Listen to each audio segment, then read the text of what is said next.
Prime Minister, dear friends, it's a pleasure to come to Helsinki again on the occasion of ECHA's 10th anniversary. I first came to this city when discussions were opened between the European Commission and the Prime Minister's office, led by State Secretary Volonen, following the European Council's decision to make Helsinki the seat of ECHA. The meetings allowed us to exchange information on our plans, to identify the priorities, and to ensure effective follow-up. And the involvement of the Prime Minister's office was critical in ensuring follow-up. One key outcome was the completion in record time and the signing of a headquarters agreement between the European Commission and Finland. This gave legal security to ECHA and also to its staff.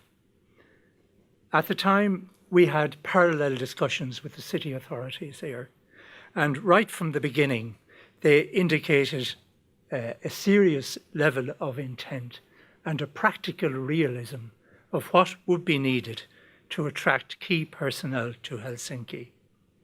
Now, my comments are about the early preparations for REACH, and they end in December 2007, at the stage when REACH became independent.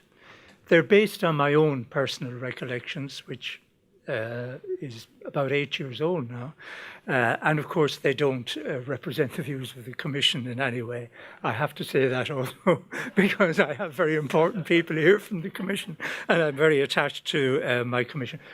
But in any event, I think I do think that they represent the views of most people within the Commission. Now, you know that the start-up phase of agencies is the responsibility of the Commission. And within the Commission, the Director General for Enterprise was the lead Director General. But our other co-responsible departments played a full, which were environment, and the Joint Research Centre played a very full and active role in the preparations. And the entire project was supported within the Commission and by the College of Commissioners right across the board. Now, let me go back to December 2006 when REACH was finally adopted. We were very happy, of course, that it had been adopted after many years of difficult negotiations, but we were very aware of the challenges ahead. ECHA had to be operational in Helsinki within 6 months. That was the 1st of June. The regulation required that.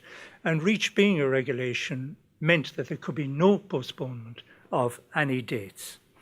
Now, there were a few important issues that occupied us in the beginning.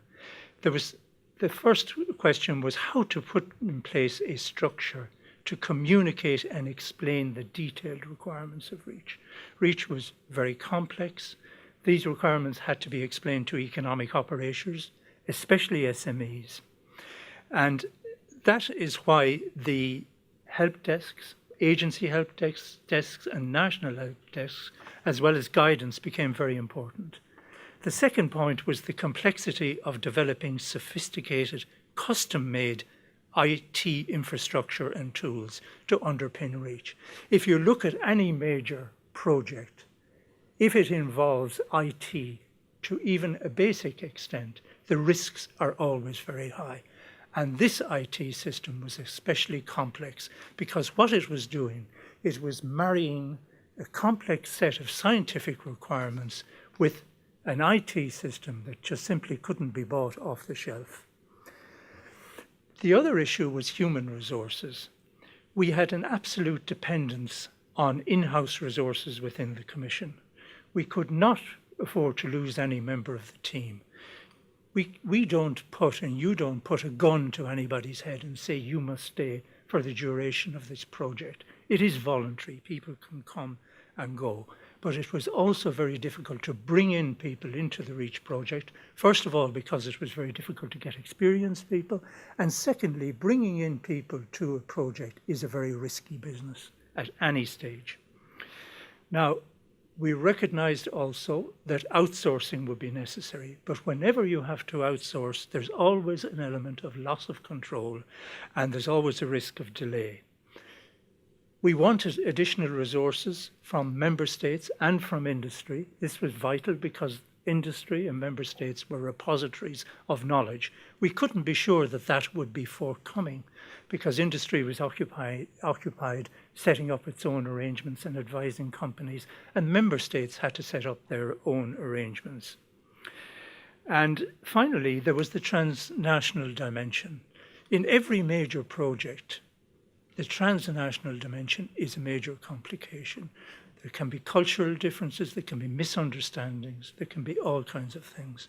Now, we were never in doubt from the start that Finland would meet its commitments. But when you're sitting in a table in Brussels, you cannot be absolutely sure the key members will actually transfer to Helsinki at the time. Now, I'm going to go through a few success factors briefly. There was strong support from the Commission itself and from the European Parliament, especially on the critical budgetary issues. The commitment, determination and effectiveness of the Finnish government. The Finnish government didn't say it's wonderful, the European Council has decided that ECHA will be in Helsinki. The Finnish government followed through and controlled all the developments leading up to the agreements, and also was there behind us to provide advice. The city authorities took very important initiatives on schools accommodation and again provided assistance even beyond the time that maybe it was strictly necessary. The member states, industry and other stakeholders, they did come up with the expertise in the preparatory groups especially. And finally, I would say the exceptional dedication and commitment of a small group of Commission staff itself. The small team, and there were less than 20 at the start, they worked tirelessly to resolve many difficult scientific and technical issues. The budget, including the staffing demands, was expertly prepared and approved in close consultation with the European Parliament. Vital Commission implementing decisions, such as the fee regulation, which guaranteed the agency's finances, were adopted on time, and no key team member left during the preparatory phase in the Commission. Many subsequently joined the agency, some in senior roles, and they were joined by others, including experienced Finnish nationals. So that by the end of 2007, only 7 months after its creation, the target of making ECHA fully independent and fully funded was achieved.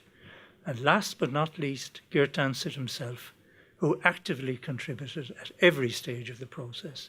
He won the confidence of his own colleagues and of Finland, as well as the trust of the Commission, member states and stakeholders. And that's no mean feat. And Geert was fully supported by the management board under its able chairman, Thomas Jäkel. For me, the 10th anniversary is an occasion to look back. I don't admit there's an element of a nostalgia in this. And to meet old friends and colleagues who contributed to setting up ECHA, and also to meet new people here who are carrying forward their legacy. When I see the highly sophisticated operation that ECHA has become in only a decade, I am amazed at what has been achieved. It's a dream come true. But to quote the former US diplomat Colin Powell, a dream doesn't become reality through magic. It takes sweat, determination and hard work. I look forward to hearing about the agency's plans in a later session and wish you all continued success for the future.